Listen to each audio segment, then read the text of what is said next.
How was it to be Jewish in these different jobs across That country? was hard. That was hard. And I even, believe it or not, was hiding from that fact, because I didn't think by myself as looking Jewish. I didn't have the usual Jewish nose or whatever was considered Jewish. So I could pass, in a sense, just like a black person. Some could pass as white if they were light enough skins. So I felt I could pass as not being Jewish. So I never told anyone on that trip that I was Jewish. And matter of fact, when they would ask me, where did you come from? I didn't say New York City, because New York City was Jewish. I said Boston, Massachusetts, and I never had been to Boston. I hardly knew anything about Boston, except that I wasn't Jewish.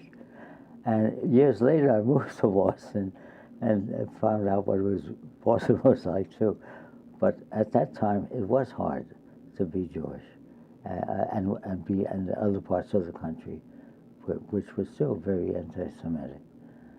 But I got through, went through it okay.